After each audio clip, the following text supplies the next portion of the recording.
UP police की ओर से जारी किए गए इन दो संदिग्धों के इस स्केच को जरा गौर से देखिए और अगर कहीं भी यह दोनों शख्स आपको अपने आसपास भी नजर आए तो तुरंत इसकी सूचना अपने नजदीकी पुलिस थानों में दीजिए, क्योंकि पुलिस को इस बात की आशंका है कि इन्हीं दोनों ने 29 और 30 अगस्त की रात को महिला हेड कांस्टेबल सुमित्रा पटेल के साथ हैवानियत की थी। सुमित्रा पटेल हेड कांस्टेबल के साथ दिनांक 29/30 सितंबर की रात को जब वो सरकारी ड्यूटी के लिए जा रही थी, मारपीट की घटना हुई।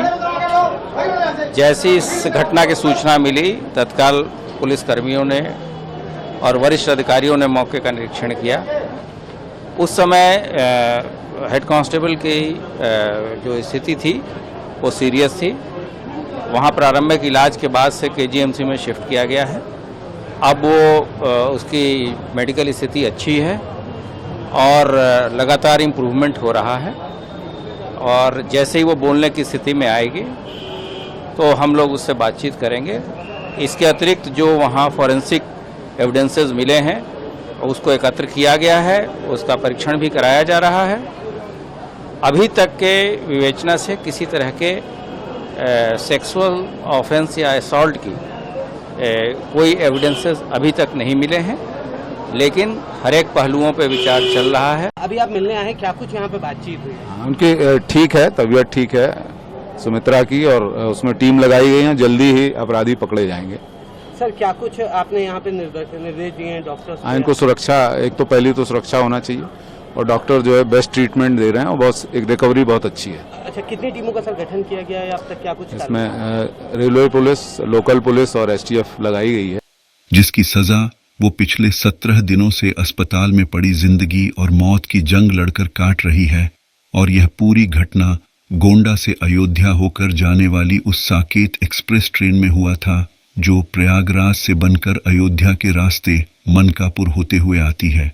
फिलहाल यूपी पुलिस ने इन दोनों संदिग्धों का पता बताने वाले व्यक्ति को 1 लाख रुपए तक का पुरस्कार दिए जाने की भी घोषणा कर दी है। इसलिए अगर इनके बारे में जरा भी किसी भी तरह की सूचना मिलती है तो उसकी जानकारी तत्काल एसटीएफ को दें। अब आपको बताते हैं कि 29 और 30 अगस्त की उस काली रात को यूपी पुलिस की महिला हेड कांस्टेबल सुमित्रा पटेल के साथ आखिर हुआ क्या था। बताते चले, सुमित्रा पटेल मूल रूप से प्रयागराज की रहने वाली हैं, जिनकी ड्यूटी अयोध्या में लगी थी। इसके लिए वो एक्सप्रेस ट्रेन में सवार होकर अयोध्या जाने के लिए निकली थी। ये भी बताया जाता है कि रात को सुमित्रा पटेल की किन्हीं कारणों से ट्रेन में आग भी लग गई और वो सो गई, जिसके कारण उनका स्टेशन मिस हो गया। उतरना था तो अयोध्या, लेकिन वह पहुंच गई गोंडा के मनकाम। क्योंकि जिस समय वह मनकाम पहुंची थी उस समय रात का 1 बज रहा था और दूर दूर तक स्टेशन पर कोई नहीं था। हालांकि जब उन्हें इस जानकारी का पता चला तो अभी वही एक्सप्रेस ट्रेन में जिससे वो यहाँ आई थी, वापसी में साकेत एक्सप्रेस बनकर फिर से प्रयागराज के लिए 2 घंटे बाद यह से चलेगी। इस पर उन्होंने ट्रेन से उतरने के बजाय उसी से वापस अयोध्या लौटने की सोची और वह उसी में सो गई। लेकिन जब यही ट्रेन सुबह 4 से 5 के बीच अयोध्या पहुंची तो उस बोगी जिसमें कि सुमित्रा पटेल सवार थी, पूरी तरह एक कंपार्टमेंट खून से लथपथ था।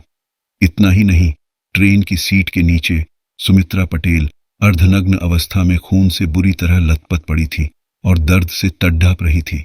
लेकिन पूरी भोगी में कोई भी ऐसा शख्स नहीं था जो कि ये बता सके कि आखिर उनके साथ हुआ क्या था। आनन फानन में अयोध्या रेलवे से इसकी खबर कंट्रोल रूम के जरिए पुलिस को मिली थी तो पूरा पुलिस महकमे का खून खौल उठा।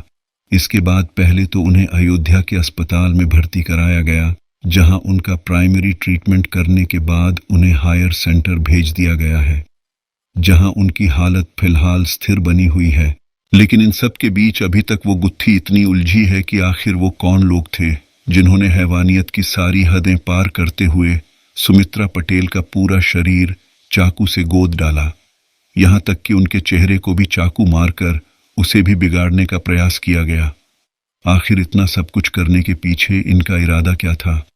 पुलिस अभी तक इससे जुड़ी किसी भी कड़ी को खोज पाने में पूरी तरह से नाकाम रही है, क्योंकि जिस दिन यह घंटा प्रकाश आई उसके बाद से एसटीएफ से लेकर पुलिस की तमाम बड़ी एजेंसियां दिन रात एक किए हुए हैं, लेकिन अभी तक उनके हाथ सिर्फ मात्र 2 स्केच के अलावा कोई और बड़ी चीज हाथ नहीं लग पाई है।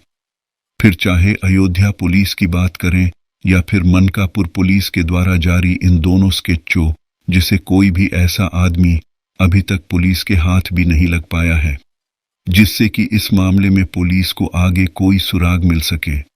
माना यह भी जा रहा है कि रात 2 घंटे तक head constable Sumitra Patel Mankapur railway station पर रही, तो क्या कोई उनकी देखी में लगा था, या फिर जिस तरह से उन्हें चोटें पहुंचाई गई, क्या उसके पीछे कोई उनका पुराना विभाग भी था?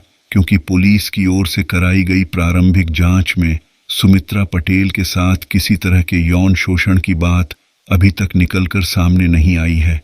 ऐसे में उनको जान से मारने की नीयत से उनके साथ इतना सब कुछ करने के पीछे आखिर उस दरिंदे की मंशा क्या थी? तो फिलहाल ऐसे तमाम सवाल यूपी पुलिस के लिए इन दिनों एक उलझी हुई गुत्थी की तरह है। इसका जवाब खोजने के लिए दिन और रात एक किए हुए हैं, लेकिन कामयाबी अभी भी हाथ भी लगी है। इसलिए पहले सुमित्रा पटेल का अपराधी चाहे जो कोई भी हो, उसे खोजना हम सब की भी निजी जिम्मेदारी बनती है, जिसके लिए आप भी स्केचों को देखिए और इनमें से अगर कोई भी व्यक्ति आपको कहीं नजर आए तो उसकी सूचना नजदीकी पुलिस स्टेशन में जरूर दीजिए, जिससे कि ऐसे दरिंदों को उसकी असली जगह भेजा जा सके। फिलहाल तो यूपी पुलिस ने इन दोनों संयुक्तों का पता बताने वाले लोगों को 1 लाख रुपए पुरस्कार दिए जाने की भी घोषणा की है। इसलिए अगर इनके बारे में किसी को किसी तरह की सूचना मिलती है तो उसकी जानकारी तत्काल STF को दें, जिनका नंबर है 9454401210। एक दूसरा नंबर है 9454401828 और एक तीसरा नंबर भी है 9454402257।